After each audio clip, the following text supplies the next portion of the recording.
Hello and welcome again to another video on chemistry revisions. For this video, we will continue with our exploration of solving QA type of problems that features flowcharts. In the previous videos, we solved 3 problems that involved white solids and colorless solutions as well as green solids, and we tried to see how we used our information on testing for cation, anion as well as gases to solve such problems. Okay, so in this particular video we will be focusing on the same type of problems but with additional chemistry concepts. Okay, so let's take a look at this particular question. Study the reaction scheme. We realize that we are given a white solid P. So white solid P would usually mean that it could be calcium, it could be lead, it could be aluminium, it could also be zinc 2 plus. Okay, so we can eliminate things like copper and copper 2 plus and iron 2 plus salts. Okay, now we heat it strongly and we get a gas that rekindles a glowing splint. So the only gas that rekindles a glowing splint will be oxygen. So we know that oxygen gas has been produced. Okay, now we also get something quite curious here. Okay, let's take a look. Yellow solid that turns white upon cooling. Now we get, if you see this, a yellow solid which turns white upon cooling, this is an indication that the white solid we are talking about here is zinc oxide, because zinc oxide is a very unique substance that is yellow when hot and white when cool, right? So this means we are dealing with zinc oxide here. Okay, so that automatically means we can go back to the first one and cancel calcium, cancel lead, and cancel aluminium. Okay, so now we also know that a brown gas is given off which turns damp blue litmus paper red. So if it turns damp blue litmus paper red, we know that it is an acidic gas. And if it is a brown gas, we know that it is nitrogen dioxide. Okay, now if we know that this is zinc oxide, it gives off oxygen and it gives off nitrogen dioxide, the only conclusion here is that the white solid is zinc nitrate, because heating nitrates often give us nitrogen dioxide as well as oxygen. Okay, so this could be some new information for you if you're not familiar with this yet. Okay, so now let's continue with the rest of our flowchart. We have this zinc nitrate and we add it to water and it gives us a colorless solution. Now this makes sense because zinc nitrate is soluble. All nitrates are soluble, so this makes sense. Okay, and when we add aqueous ammonia, which you know aqueous ammonia is a test for cation, we get a white precipitate, and the white precipitate dissolves in excess aqueous ammonia. It says here colorless, that means the precipitate dissolves. Okay, and if the precipitate dissolves in excess aqueous ammonia, this again confirms that the zinc ion is present, because zinc 2 plus is the only cation that forms a precipitate and dissolves in excess aqueous ammonia. So what is this white precipitate? All the precipitates that you get when you add aqueous sodium hydroxide or aqueous ammonia are the metal hydroxides. So this is zinc hydroxide. Okay, now we have identified the unknown here, but there's one more branch that we need to figure out. Add aqueous sodium hydroxide and aluminium foil and warm. Now the moment you see these 3 things together, sodium hydroxide, aluminium, and warm. This is a test for the nitrate ion. Okay, and how do you know if the nitrate ion is present? We get a gas that turns red litmus paper blue. So the only gas that turns red litmus paper blue in your syllabus is ammonia gas. Now, if ammonia gas is present, this confirms the presence of nitrate, which again confirms that the white solid P is zinc nitrate. Okay, so let's of course you can pause and replay any part of this video to just to solidify the new knowledge that you have learned. So now let's quickly identify all our materials. P is our original white solid, and P is zinc nitrate. So let's spell it out. Zinc nitrate, formula ZnNO3 2. What is Q? Q is a colorless gas. In this case, we know since it rekindles a glowing splint, Q is oxygen. Formula O2. S is the white precipitate that you got when you added aqueous ammonia. So that white precipitate is zinc hydroxide. Formula ZnOH2. And T is the gas that turns red litmus paper blue, and that gas will be ammonia gas. Formula NH3. Okay, so the usual information of testing for gases, as in oxygen here, testing for cation, testing for anion is all here.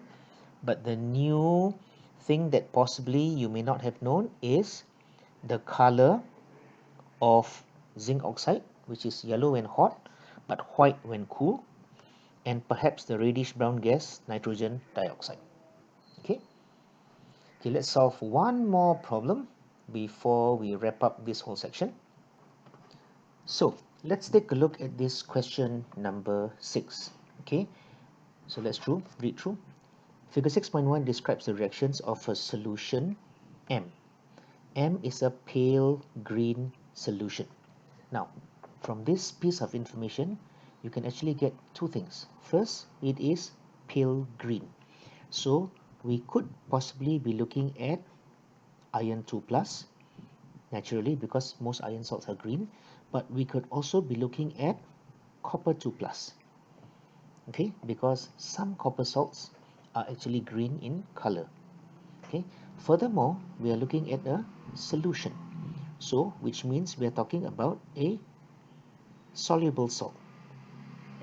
Okay, so those two things you can actually get from just that one statement alone.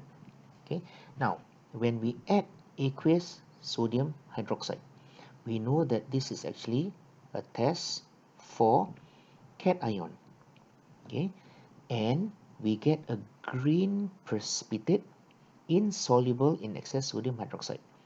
This green precipitate means that Fe2 plus was present, which means on top here at M we can eliminate copper, and this green precipitate, when we add sodium hydroxide and we get a precipitate, it is always the hydroxide.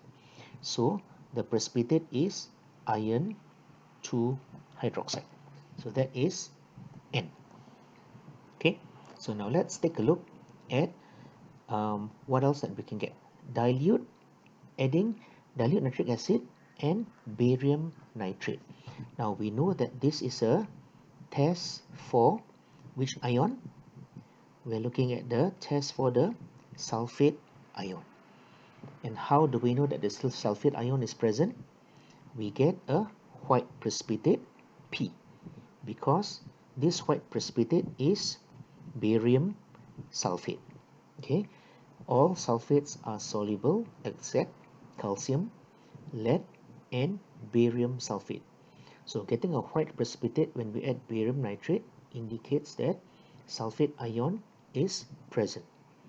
So that means from this pale green solution M, we know that Fe2 plus exists. We also know that sulfate ion exists. So we can actually determine that M is iron 2 sulfate. So FeSO4. That's M. Okay, so let's see what this thing is. Add colorless solution Q.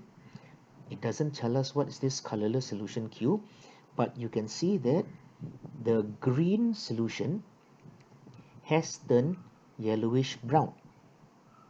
Now what does that indicate? Yellowish brown. Could it be we're talking about iron 3 plus? Let us take a look. When we add sodium hydroxide, again, you know that it is a test for cation. We get a reddish brown precipitate, insoluble in excess sodium hydroxide. So we more or less can confirm that it contains iron 3 plus, and the reddish brown precipitate here is iron 3 hydroxide. Okay, so that means we have iron 3 plus here. Okay, now what has happened here? The Fe2 plus has changed to Fe3 plus, okay, by adding the solution Q. So Fe2 plus has changed to Fe3 plus. And if you remember that Fe2 plus to Fe3 plus, the Fe2 plus has actually lost one electron. And if you can remember, oil-rich oxidation is loss of electrons. So this is actually an oxidation reaction. So something must have oxidized the iron 2 to iron 3. So this solution Q has to be an oxidizing agent. Okay, so let's follow up with the questions later on. In this oxidation reaction, we also get a colorless gas that relights a glowing splint, and we know that oxygen gas relights a glowing splint. Okay, so we have completed and discovered all the unknowns. So let's figure out. M is the original pale green salt. M here is iron 2 sulfate. So we shall write iron 2 sulfate, and formula is FeSO4. N is the green precipitate, and that is iron 2 hydroxide. Okay, FeOH2. How about P? P is here, white precipitate of barium sulfate. Barium sulfate has a formula of BaSO4. Okay. T, since it's right now screen, T is iron 3 hydroxide. Formula FeOH3. And that leaves us with S. S is the colorless gas that rekindles or relights a glowing splint, and we know that S is oxygen, O2. Okay, so we've identified all the unknowns. Now, question B, deduce the nature of solution Q. Now, we are not asked to identify what is Q, but we are asked to identify its nature. And here we can see that by adding solution Q to the Fe2 plus, we got Fe3 plus. So we know that Fe2 plus has been oxidized to Fe3 plus. It has lost an electron. Now you can also say that the oxidation state of Fe2 plus here is plus 2. The oxidation state of Fe3 plus here is plus 3. And you can see the oxidation state has increased from plus 2 to plus 3. So Fe2 plus has been oxidize. Who oxidized the Fe2 plus? It was Q. So we can say that Q is an oxidizing agent. Okay. Now we are not required to identify the name of the substance. We are just asked to identify the nature. So we can just leave it at that and say Q is an oxidizing agent. Okay. So I hope that solving these two questions has allowed you to get a little bit more information on how we tackle flowchart problems. Okay. Now there will be one more question which is a little bit more involved. So stay tuned for the next difficult question, which we will tackle very, very shortly. Okay. See you in the next video. Bye bye.